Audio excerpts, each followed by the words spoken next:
Good morning, ladies and gentlemen. Today on Customer States What, we have a 2009-2010 Toyota rav4 with well over 250,000 miles on it. What are we doing? Well, if you're familiar with the channel, you saw the short about this vehicle that looked like the Titanic in the rear end. Giggity. Well, we are about this far deep in this repair. So now, here we have the front suspension. We got the struts out, we got the links out. We didn't even bother taking the nut off there. We can see that this here is starting to rust and rot away. It's not good. Now, you're not going to believe this here, the only time I had to use the Chinese hot wrench was to get these nuts off right here. And yes, that is giggity. So here are the rear shocks. As you can see, they're completely compressed and they did not uncompress. Here's the other one, same deal. Now here's the meat and the potato. Here's I believe this is the driver's side knuckle with everything attached to it. It's a good thing we rode up these arms because there's not that much metal left. And we can see the joint's not jointing anymore. Our sensor, the sheer flavor runs deep with this one. The other side, same deal, never come apart. Didn't even bother taking the rotors off. And we could see the abnormal wear happening to the pad, where the rust jacked the pad up so far to where the pad started wearing over the rotor. Imagine that. Now let's get to the new stuff. Here we have brand new front ready struts, front and rear brakes, rear axles. Let's go right here. Whoop, good, it moved. We got new front links. We have new rear brackets because the brackets were freaking swollen with corrosion. We got brand new rear arms here, and we have a plethora of hardware to attach everything. We have new shoe hardware, parking brake hardware, new shoes, new wheel speed sensors, new rear shocks.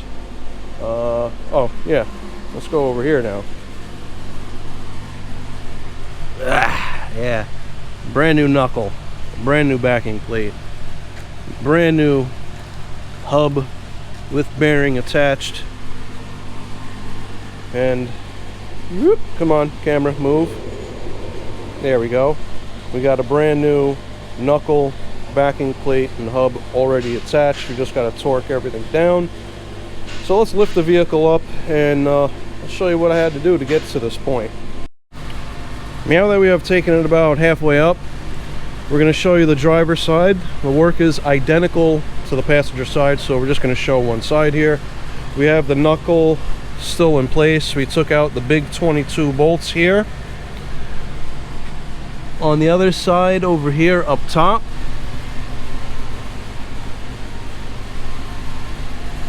we took out 3 14 millimeters there. We took the sway bar end link off of the sway bar here, and we were able to remove the entire strut assembly. Now, we're not changing pieces of the strut, we're replacing the entire strut as an assembly. That's what's in those boxes over there. Now, let's get to the rear. All right, now we're at the left rear. Same work is identical to the other side. We didn't replace this arm here because the bushing is still good. There is corrosion. This is from a former campaign years ago. We didn't replace this arm either. The bushing is still good even due to age. Most of this corrosion is not as deep as that knuckle. The lower control arm's still good. The spring is still in one piece and doesn't show any signs. Caliper's good, but the bracket's not. Now, ideally, I would have removed it from here and took everything with me to the bench and removed it. This guy won't move. That guy is seized. That'll never move. And I don't think the eccentric, oh, there is no alignment eccentric. This was an eccentric, so there's no alignment adjustments in the rear. So after I'm done, it should be back to specifications. Should be. But we took the guys out here. We had to remove the shock as well because obviously the shock was leaking, which attached right here, went down. That arm with the horrible corrosion that's attached to the knuckle right here, that attaches right there. So the goal was to remove this here with minimal work as possible, and the only real work I had to do was I had to fight the tension of this bushing over here, but it's still in good condition, so we're good there. And yeah, so there's more to this, there's more, so let's take it all the way up. Now that we have taken it all the way up, we had to replace the parking brake cables, which go through right here, unfortunately, and go into the interior. Each cable then runs along here and then separates. One goes left that way, one goes right to their respective parking brake cable area. Now we got everything out, so we're going to look at a non-leaky seal right here. We have an axle output seal, and we could see there's still grease within there. That clear glots right there, that's grease. This side, however, this side's the leaking side, and we could see, oh well, it's actually removed. We could see that axle seal is no longer there because it's in my oil bucket. Let's go to the oil bucket. Alright, now that we're in the oil bucket, you can see all that grease is gone, and it was most definitely leaking. How could we tell? Well, this is how we could tell. Look at the whole area. It's been leaking for a little bit, and then when you look at this side, oh, nice and dry. But since we already have the axles out, we're putting new axles in, we're going to put 2 brand new seals in. They're very good. Alright, meow.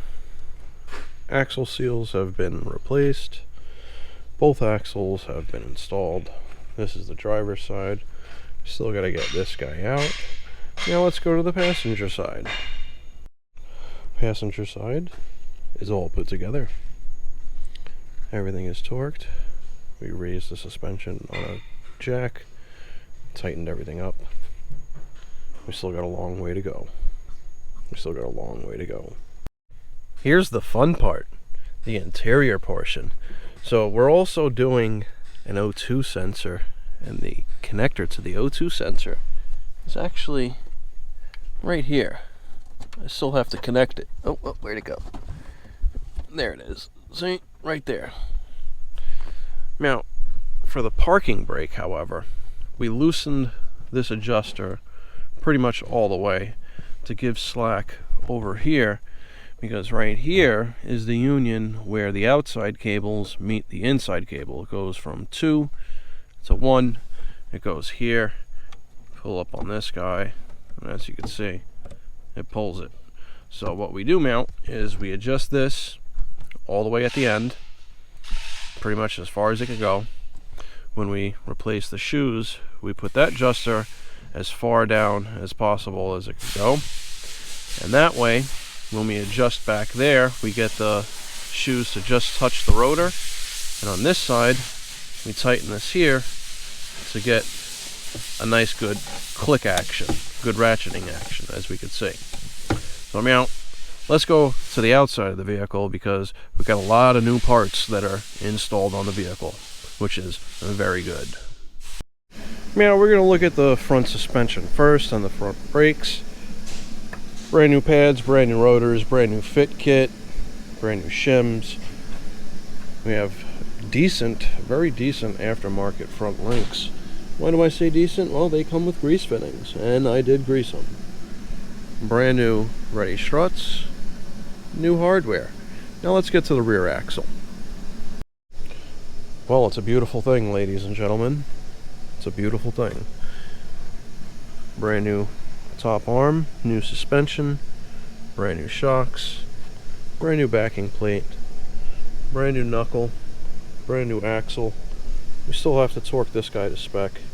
We have all new shoes, all new hardware, and the adjuster I was talking about is this guy right here. It's adjusted all the way out, or excuse me, all the way in. That way we'll adjust this, or we put the rotor on, we put 2 lug nuts on so the rotor is fully installed. We adjust that till we just start to hear the shoes touch when we rotate it. Then we install everything, and then we make our adjustments back there at the interior of the vehicle. Now let's take the vehicle all the way up, and I'll show you the routing of the new parking brake cables. Alright, so here we have our parking brake cable that comes right out.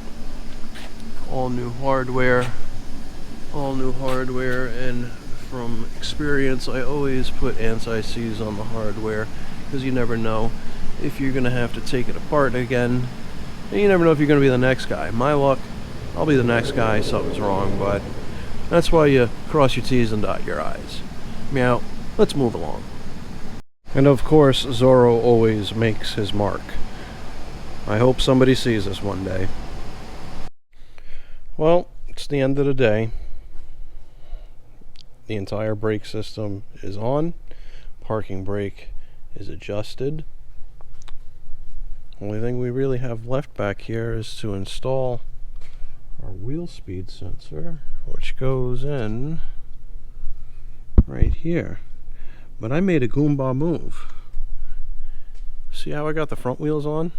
Well, I put the rear wheels on too. You could see a little mark from the rim.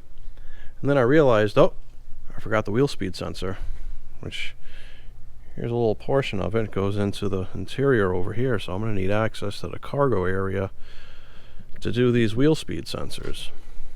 But all the hard part's done. The interior still has to go back together. Still have to adjust the parking brake lever, but everything's going well. Everything's going well. Front brakes are done. Got to tighten this wheel up. All the old hardware, or at least some of it. Most of the Gugats right here.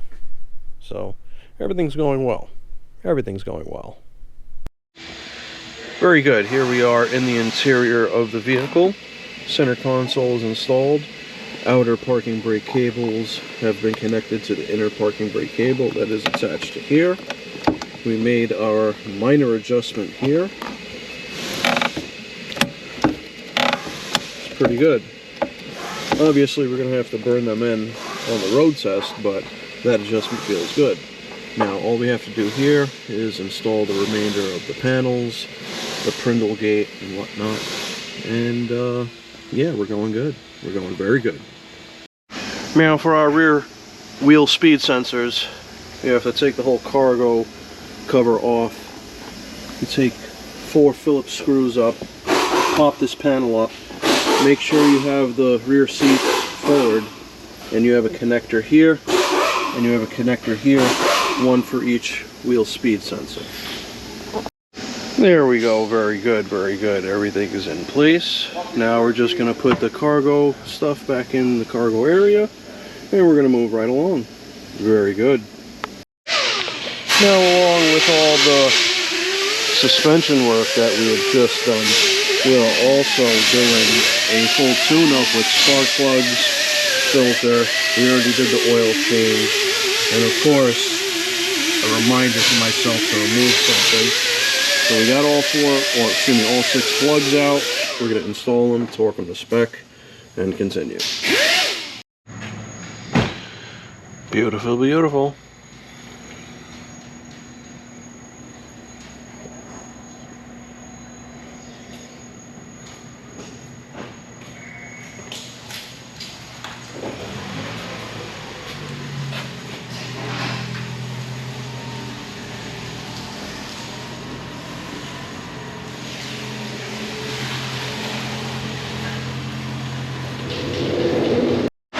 Well, what do you think, ladies and gentlemen? It's not a bad way to spend just over $14,000 in parts and labor. Well over 20 hours of labor. I think almost 25 hours of labor total. It was definitely a journey, but this car is going to be riding very nice. And we got it running right here. If you guys don't know what to do yet, please like, subscribe, hit that bell notification for further content.